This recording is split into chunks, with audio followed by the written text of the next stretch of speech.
രഘുവംശത്തിലെ ഒരു ചെറിയ കഥ പറയാം. ഇതിൻ്റെ നമ്മുടെ സംസ്കാരം എങ്ങനെയാണ് ധനത്തെ കാണുന്നത് എന്നത് സൂചിപ്പിക്കുന്ന, അതാരെങ്കിലും നേരത്തെ ചോദിച്ചതുപോലെ അതാരെങ്കിലും പ്രയോഗത്തിൽ വരുത്തിയിട്ടുണ്ടോ ഇല്ലയോ എന്നുള്ളതല്ല. കാരണം അളവിൻ്റെയും തൂക്കത്തിൻ്റെയും മാതൃകകൾ പാരീസിലെ ശീതീകരിച്ച പേടകത്തിൽ വെച്ച് സൂക്ഷിച്ചിരിക്കുകയാണ്. അതെടുത്ത് അളക്കാൻ സാധ്യമല്ല. എന്താണത് പുറത്തേക്ക് എടുക്കുമ്പോഴേക്കും അത് ഒന്നുകിൽ വികസിക്കും അല്ലെങ്കിൽ ചുരുങ്ങും. അപ്പം അത് കാലാവസ്ഥയനുസരിച്ച് സങ്കോച വികാസങ്ങൾക്ക് വിധേയമാണ്. പക്ഷെ അതാണ് മാതൃക. അളവുകളെല്ലാം അതിനോട് ഏകദേശം ഒത്തുപോകുന്നുണ്ടോ എന്ന് തട്ടിച്ച് നോക്കുക മാത്രമേ സാധ്യമാകൂ. 1 മീറ്റർ അളന്ന് വാങ്ങുമ്പോൾ കൃത്യമായും അത് 1 മീറ്റർ അല്ല. ഒന്നുകിൽ 1 മീറ്ററിൽ അളന്ന് തരുന്നവൻ പിശുക്കനാണെങ്കിൽ അത് 1 മീറ്ററിൽ കുറവായിരിക്കും. അളന്ന് തരുന്നവൻ പിന്നീടും തൻ്റെ കടയിലേക്ക് ആളുകൾ വന്നോട്ടെ എന്ന് വിചാരിക്കുന്നവനാണെങ്കിൽ അത് 1 മീറ്ററിൽ അല്പം കൂടി കൂടുതലായിരിക്കും. പക്ഷേ മീറ്റർ എന്ന് പറയുന്ന കൃത്യമായ അളവുകോല് മാനദണ്ഡം സൂക്ഷിച്ചിട്ടുണ്ട്. അപ്പോൾ എന്തിനും ഒരു മാനദണ്ഡം വേണം.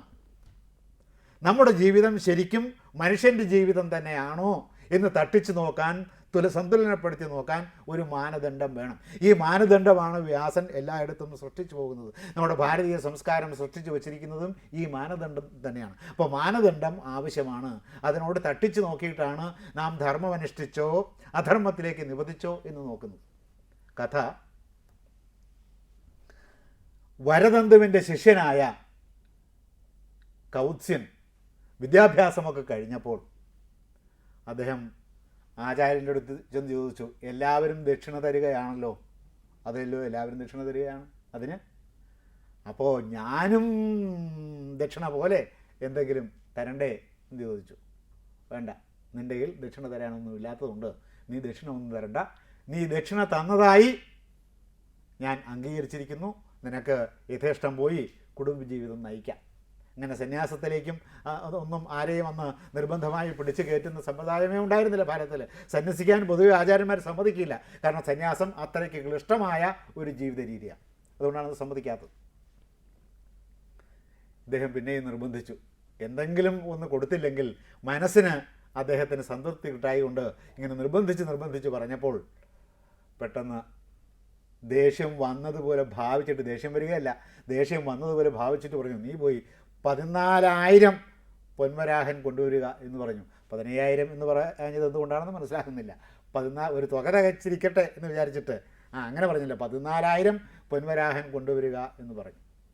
14,000 പൊന്മരാഹൻ പോയിട്ട് ഒരു പൊന്മരാഹൻ പോലും കൊണ്ടുവരാനുള്ള കഴിവ് ഇദ്ദേഹത്തിനില്ല. അപ്പോൾ എരന്ന് വാങ്ങിയ ഒരു വിപത്തായിരുന്നു അത്. നേരത്തെ നീ ദക്ഷിണ തന്നതായി ഞാൻ അംഗീകരിച്ചിരിക്കുന്നു, പൊക്കൊള്ളുക എന്ന് പറയുമ്പോൾ ഇറങ്ങി പോരേണ്ട കാര്യമേ ഉണ്ടായിരുന്നുള്ളൂ. അങ്ങനെയുണ്ട് ചില മനുഷ്യർ. വിപത്തുകൾ അങ്ങോട്ട് ചെന്ന് എരന്ന് ശ്രമിച്ച് വിപത്തുകളെടുത്ത് തോളത്ത് കയറ്റിക്കൊണ്ടു പോകുന്ന ആളുകളുണ്ട്.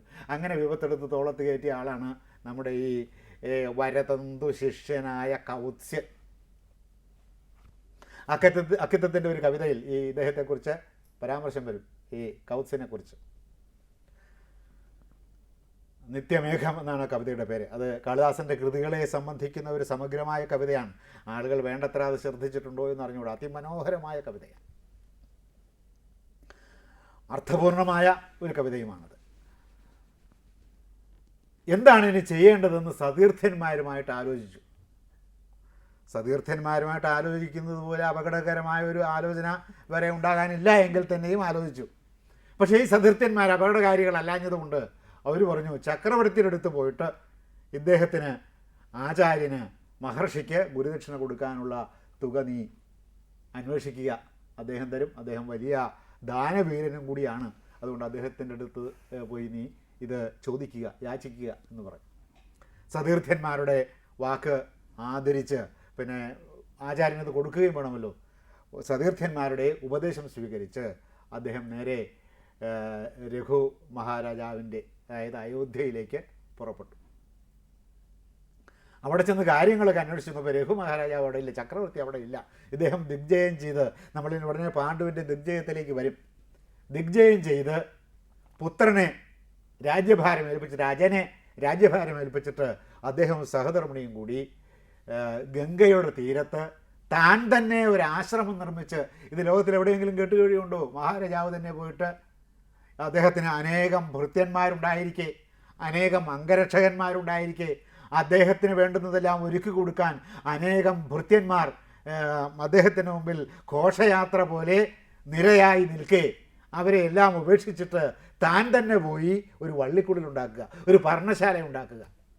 അങ്ങനെ അദ്ദേഹം ഒരു രാജ്യം കൂടി പർണശാല ഉണ്ടാക്കിയിട്ട് ആ പർണശാലയിൽ താൻ തന്നെ നിർമ്മിച്ചെടുത്ത മൺപാത്രങ്ങൾ ഉപയോഗിച്ച് ആവശ്യത്തിന് മാത്രമുള്ള ഭക്ഷണം കഴിച്ച് ജീവിക്കുന്ന, വളരെ പരിതാപകരമെന്ന് പുറമേ നിന്ന് നോക്കുമ്പോൾ തോന്നുന്ന ഒരു ജീവിത രീതി നയിച്ചുകൊണ്ടിരിക്കുകയാണ് ഈ ഇന്ത്യയിലെ നാട്ടുരാജാക്കന്മാരെയെല്ലാം തൻ്റെ ഭുജവീര്യം കൊണ്ട് വിറപ്പിച്ച, സർവവിദ്യാസമ്പന്നനായ, സർവ ആയോധന പടുവായ രഘു മഹാരാജാവ്.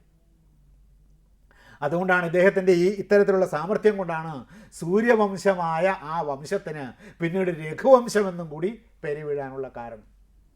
തൻ്റെ അതിനു മുമ്പുള്ള വംശത്തിൻ്റെ യശസ്സിനെ മുഴുവനും കെടുത്തിക്കൊണ്ട് തൻ്റെ കാലം മുതലാണ് ആ വംശം ആരംഭിക്കുന്നത് എന്ന് തോന്നത്തക്ക വിധത്തിൽ രഘുവംശം എന്ന പേരായി അദ്ദേഹത്തിന് ശേഷം.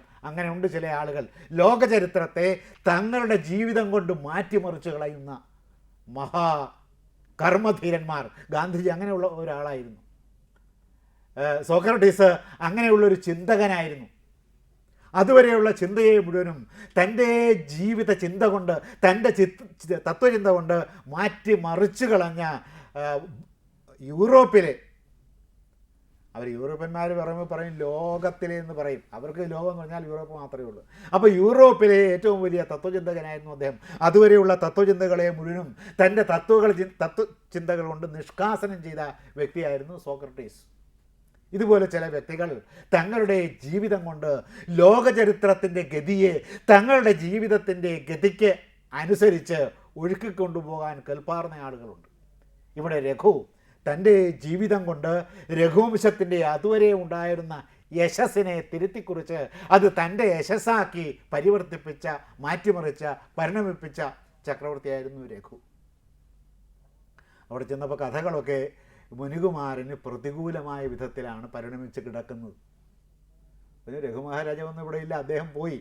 അദ്ദേഹം ഇപ്പോൾ വാനപ്രസ്ഥത്തിൽ ജീവിക്കുകയാണ്. അദ്ദേഹത്തെ കണ്ടേ കഴിയുന്നാണെങ്കിൽ ഇന്ന സ്ഥലത്ത് താമസമുണ്ട്, ഗംഗാനദിയുടെ തീരത്തുണ്ട്, അവിടെ പോയി നോക്കിയാൽ മതി. അവിടെ ചെന്ന് നോക്കി. അപ്പോൾ പരമദരിദ്രമായ ഒരു ജീവിതം. ഇദ്ദേഹം കൊട്ടാരത്തിൽ ജീവിച്ചപ്പോൾ എങ്ങനെ ജീവിച്ചു? ഇദ്ദേഹം കൊട്ടാരത്തിൽ ജീവിച്ചപ്പോഴും ഇങ്ങനെ തന്നെ ജീവിച്ചിട്ടുള്ളൂ.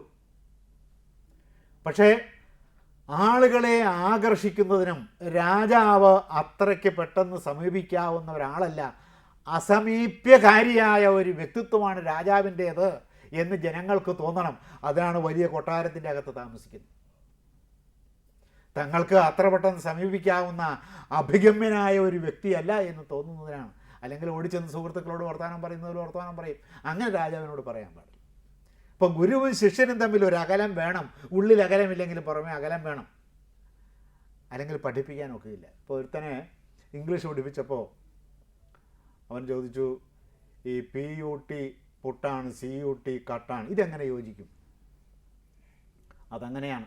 എന്ന് പറഞ്ഞാൽ എങ്ങനെയാണ്? PUT പുട്ടാണെങ്കിൽ CUT കുട്ടായിരിക്കണ്ടേ?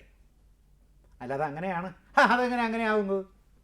അപ്പോൾ ഇത് തമ്മിൽ വൈരുദ്ധ്യമില്ലേ? CUT കട്ട അല്ലെങ്കിൽ ഒന്നുകിൽ കുട്ടായിരിക്കണം, അല്ലെങ്കിൽ പുട്ടായിരിക്കണം, അല്ലെങ്കിൽ പട്ടായിരിക്കണം, അല്ലെങ്കിൽ കട്ടായിരിക്കണം. ഇതൊന്നുമല്ലാതെ ഇങ്ങനെ ചോദിക്കുന്നവനെ പഠിപ്പിക്കാൻ സാധ്യമല്ല. അപ്പോൾ ആചാര്യൻ സ്വാതന്ത്ര്യം കൊടുക്കുമ്പോൾ ഇവൻ ഇത്തരം ചോദ്യങ്ങൾ ചോദിക്കും. ഇതിപ്പോൾ ഒരു തട്ടാമുട്ടിയാണെന്ന് പറയാനൊന്നും നിവൃത്തിയില്ല. തട്ടാത്ത മുട്ടിയാണ്. ചോദ്യം ശരിയാണ്, പക്ഷേ ഉത്തരമില്ല. എന്തുത്തരം കൊടുക്കും? അത് ഇംഗ്ലീഷ് ഭാഷയുടെ, ഇംഗ്ലീഷുകാരോട് ചോദിച്ചാലും അവർക്കൊന്നും പറയാനില്ല. ഞങ്ങളങ്ങനെയാണ് പരമ്പരാഗതമായിട്ട് ഉപയോഗിച്ച് വരുന്നത് എന്നൊരു മുടന്തൻ ന്യായമേ അവർക്കും പറയാൻ സാധിക്കും. മുടന്താത്ത ന്യായം അവർക്കും പറയാൻ ഒക്കില്ല. അപ്പോൾ ഇങ്ങനെ ചോദ്യം ചെയ്യുന്ന ആളിനെ പഠിപ്പിക്കാൻ സാധ്യമല്ല. അതുകൊണ്ട് ആചാര്യൻ എപ്പോഴും ഒരു അകലം പാലിച്ചിരിക്കണം. ഇതുപോലെ രാജാവ് ജനങ്ങളിൽ നിന്ന് ഒരകലം പാലിക്കണം. ഈ അകലം തോന്നാനാണ് ചുറ്റും കോട്ട കെട്ടിയിരിക്കുന്നത്.